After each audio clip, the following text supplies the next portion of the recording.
Привет! Xiaomi уже окончательно запутала всех с названиями. Сначала они презентовали в Индии Redmi Note 9 Pro и Max, а потом выпустили глобальную версию Redmi Note 9 Pro, которую назвали Redmi Note 9S. Логику нейминга мы оставим за кулисами, вот на глобальной версии Redmi Note 9 Pro остановимся поподробнее. Погнали!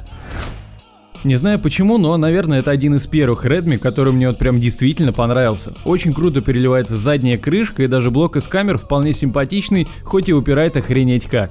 Но давайте все же по порядку. Внутри нас ждет быстрая зарядка на 22,5 Вт, хотя Redmi Note 9 Pro, он же Redmi Note 9S, поддерживает зарядку только на 18 Вт. Провод USB-A на USB-C, макулатура и стандартный такой позорненький силиконовый чехол. Еще из бонусов на экране прям с завода наклеена защитная пленка, что в общем-то хорошо, но пленка сама не очень, она не имеет олеофобки и палец по ней прям не скользит, а вот прям цепляется. Короче, такое себе. Линейка Note 9 доступна в трех цветах: белый, серый и синий. И угадайте, какой на тесте у меня. Вот если бы я первый раз увидел телефон, я бы подумал, что это синий. Собственно, я его и хотел купить, просто не было в наличии. Но нет, так выглядит цвет Interstellar Grey. Ну или серый, если по православному. Внешний вид — это вообще визитная карточка Note 9. Пока с таким дизайном телефонов больше не появилось. Задняя крышка, естественно, из стекла Gorilla Glass 5 и, блин, чисто внешний дизайн мне нравится даже больше, чем у моего S20. Из приятного сверху все еще оставили порт для управления техникой и снизу 3,5 мм джек для наушников. Телефон, конечно, увесистый, но не прям настолько, чтобы об этом прям говорить. Ну, может, по сравнению с недавней Nubia Red Magic 5G. Вот там реальный кирпич, прям кирпич. И сразу по динамикам. Он тут один, вот здесь находится. Ну и по классике, во-первых, он не очень громкий. Во-вторых, если рукой перекрывать во время игры, получается вот так. Короче, не очень. Идем дальше. С обратной стороны IPS-экран. Тут страдальцы от шума могут вздохнуть спокойно, размером 6,67 дюйма. В отличие от Redmi Note 8 Pro, фронтальная камера теперь прячется не в капельке, а в дырке, причем достаточно крупной. Давайте начнем с хорошего. Сама цветопередача и контрастность для IPS-экрана в принципе неплохая, но у него супер маленькая яркость, 430 нит на максимуме, что значит на солнце будет так себе. Во-вторых, углы обзора. Понятно, что прям под углом на экран обычно не смотрят, но если экран отклонить по диагонали, все выцветает, что капец. В районе фронтальной камеры, если смотреть на сплошном цвете, тоже можно увидеть легкий намек на засвет. Не знаю, получится камера передать или нет, но он там точно есть. В общем, бывают, конечно, экраны и получше, но если вспомнить Redmi K30, а у него с экраном вообще обосрались, то тут в целом неплохо.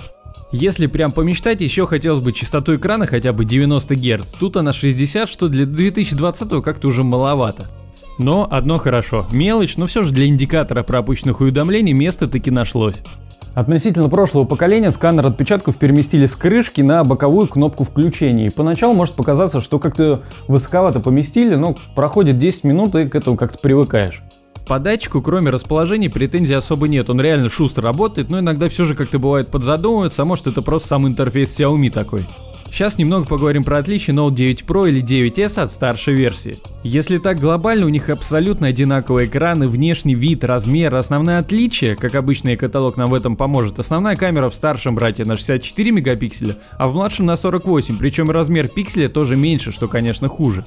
Фронтальная 32 мегапикселя против 16, в старшей версии зарядка поддерживается на 33, а не на 18 Вт, и самое грустное, NFC Redmi Note 9S не достался. Поэтому, если бесконтактная оплата важна, надо все же смотреть в сторону Note 9 Pro Max. Еще есть отличия по модификациям. Redmi Note 9S доступен в версиях 464, 6128, а Pro Max 664 и 8128, чуть больше оперативной памяти.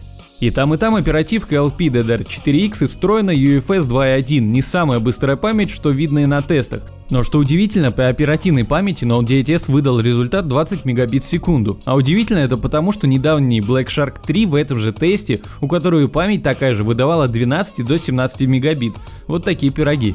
Но есть одно, что в Note 9S и Note 9 Pro Max неизменно. Процессор Snapdragon 720G, и за эти деньги это просто офигенный процессор. Например, Antutu выдает от 250 до 270 тысяч баллов после нескольких прогонов подряд, причем 250 тысяч это не последний прогон, а наоборот первый. Тротлинга, если верить программе, практически нет, на 9% снизилась производительность за час, но удивительно вот что. Galaxy S20 на Exynos выдает в среднем в этой же программе 120 гигафлопс, и Note 9S на Snapdragon 720G показал 158. Если судить именно по этим цифрам, у Note 9s производительность на 30% больше, чем у S20. Или Samsung вообще не умеет делать процессоры, или программа лучше оптимизирована под Snapdragon. Пишите мысли в комментарии. Что по игрушкам? Не секрет, что ультра и самые высокие настройки 720G хоть и хорош, но не тянет. К примеру, Call of Duty Королевская битва включены высокие настройки и ультра частота кадров со всеми сглаживаниями. Кстати, с этими же настройками я тестировал и Black Shark от Xiaomi.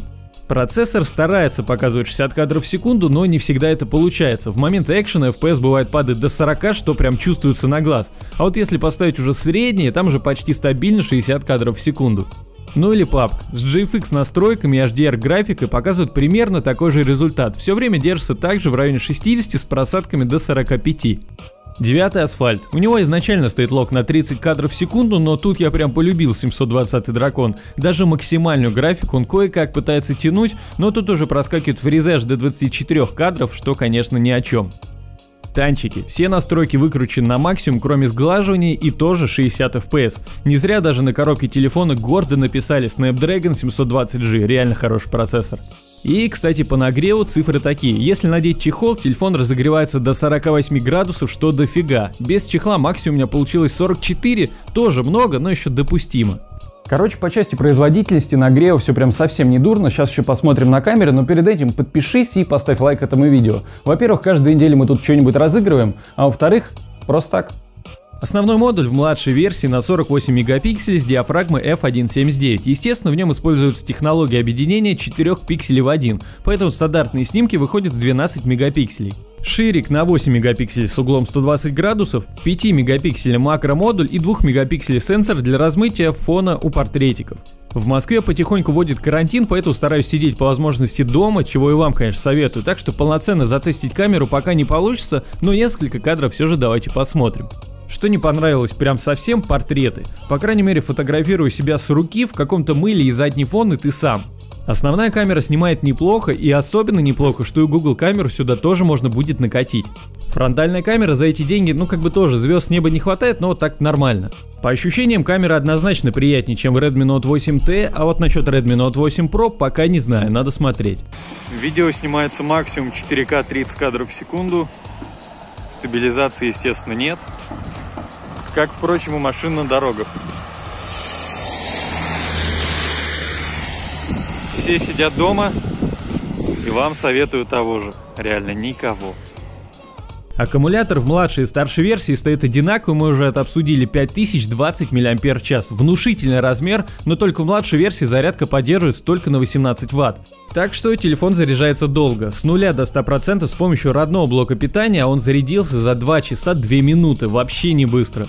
Но зато по части автономности все очень обнадеживающе. Как обычно, наш любимый Shadow Gun на ультра, максимальная яркость, получилось вытянуть 5 часов 9 минут и осталось еще 5% заряда. Это прям очень бодрый результат, наверное, один из самых долгожительных телефонов за последнее время. Ну и самое интересное — цена. Глобальная версия Redmi Note 9s 464 будет продаваться за 200 баксов. Вроде немного, при курсе 60 рублей за доллар подумаешь 12 тысяч, но курс сейчас не 60, поэтому на Алиэкспрессе за него просят аж 20 тысяч рублей. И вот за эти деньги тоже начинаешь задумываться, стоит ли оно вообще того. NFC нет, экран средненький, батарейка топ, Snapdragon 720G тоже улет за эти деньги, но 20 тысяч. В целом, если NFC не нужен и экран вот прям не испугал, брать можно, но за эти деньги можно уже посмотреть там какой-нибудь Samsung A51, или вот скоро выйдет еще Realme 6 Pro, там вообще экран 90 Гц и тоже 720 дракон. В общем, есть из чего выбирать.